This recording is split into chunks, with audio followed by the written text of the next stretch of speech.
Salutations aventuriers, je vous retrouve pour une vidéo sur Waven et aujourd'hui je vous partage mon deuxième build sur le Lamageddon spectral mono-élément compagnon et cette fois-ci on va se concentrer sur la voie R.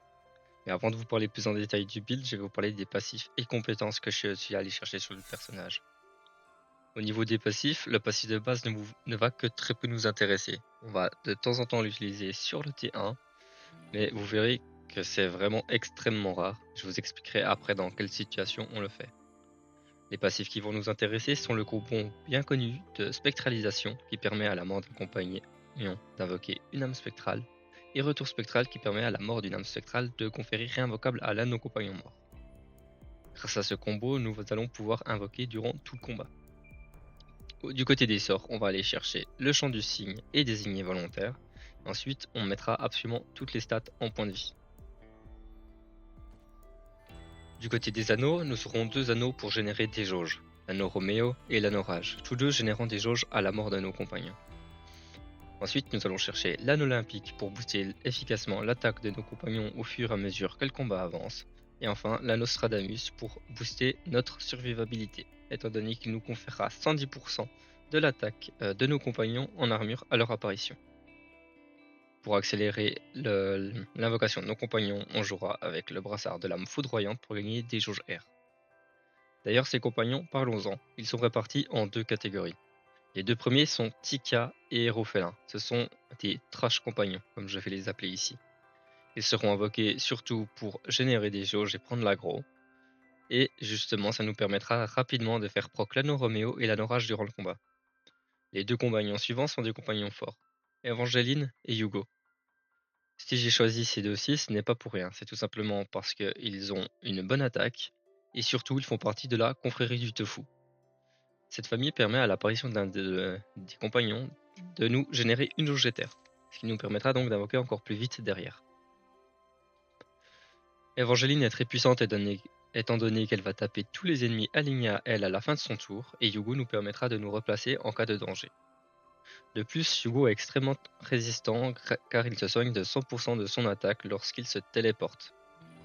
Comme il se téléporte au moins une fois par tour, il est vraiment très résistant.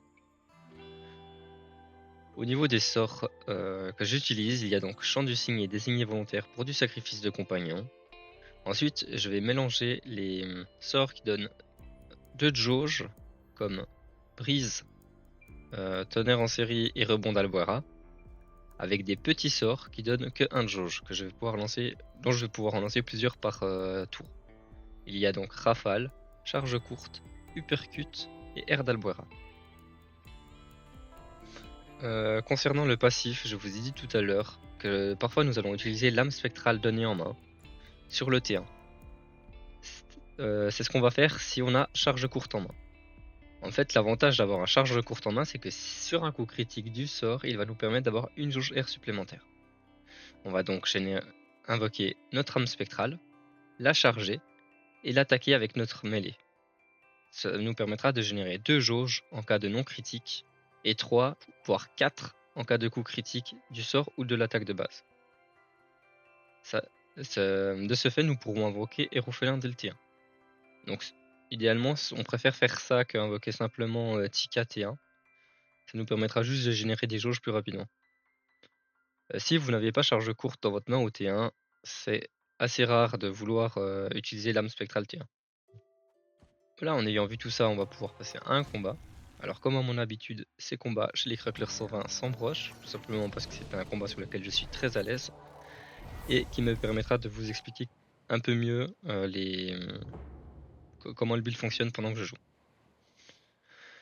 Donc ici, on n'a pas, on n'a pas la charge courte, par contre, on a un combo qui va nous intéresser. Parce que pour 6 points d'action, on peut lancer Uppercut, Rafale et Désigné volontaire.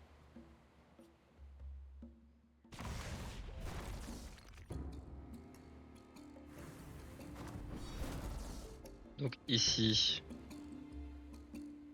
je vais me placer là.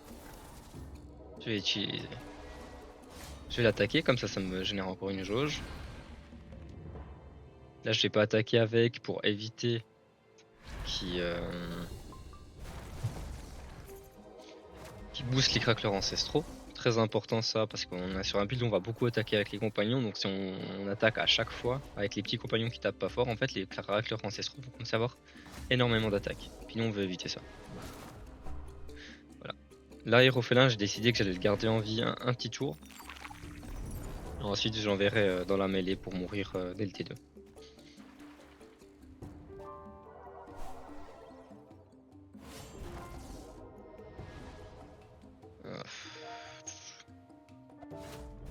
Je préfère m'attaquer moi parce que si je l'attaque lui, il va se faire charger par le crackballer ici, puis il va prendre des dégâts. J'ai pas envie qu'il prenne déjà des dégâts maintenant.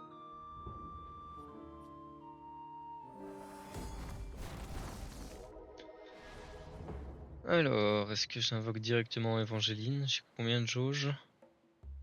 88%, non. Je vais invoquer Tika.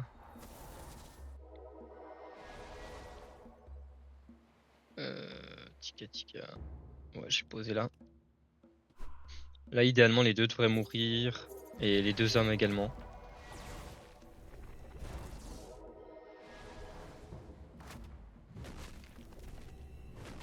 Et les prochains tours, je vais pouvoir commencer à invoquer des compagnons.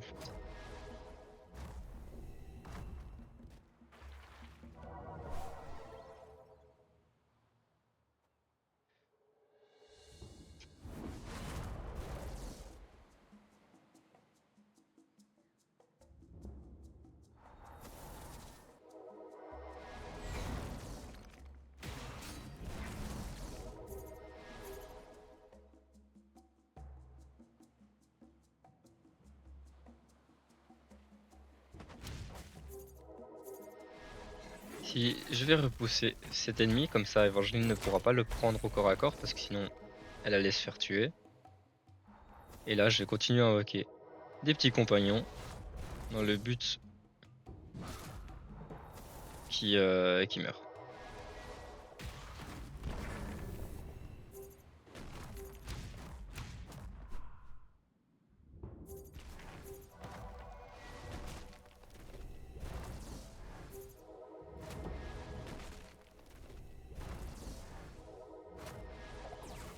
J'ai full stacké l'anneau olympique donc c'est déjà pas mal.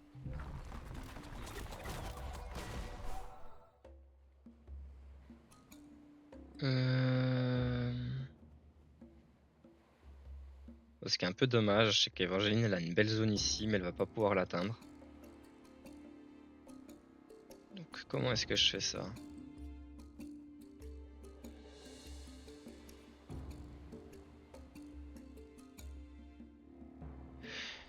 J'ai invoqué Hugo. Alors c'est pas ce qui te plus opti on va dire en termes de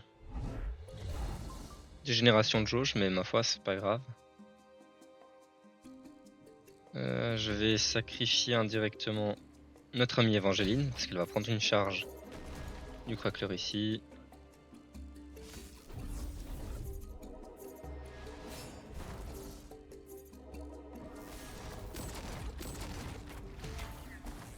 Ensuite, héros félin. Qui va venir se charger un peu de celui-ci, là on va le tuer. Prochain tour. J'invoque pas Tika, je pense que ça sert à rien. Ce serait mettre trop de compagnons sur le terrain.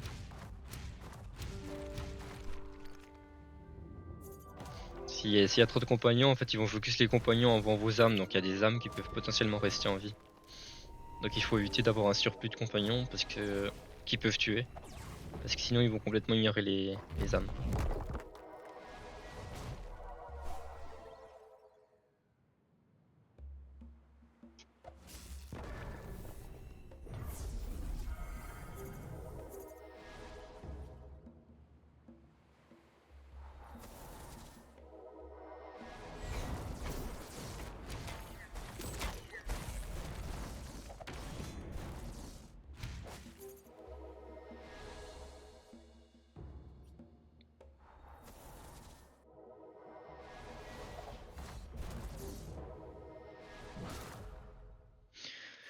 Et ici, j'ai aussi je vais réinvoquer quand même Tika.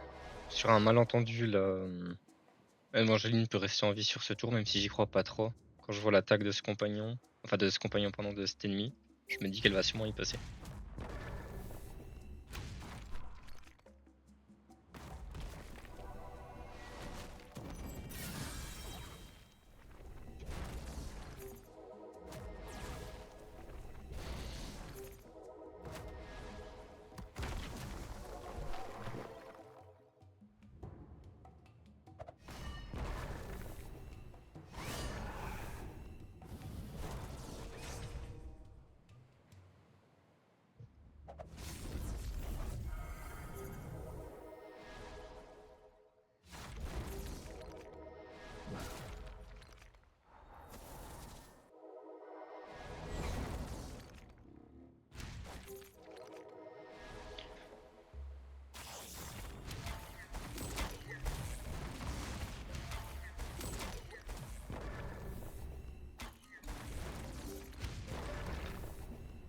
Voilà, voilà, le combat va se finir prochain tour. On voit que moi Il me manque 300 HP à peu près.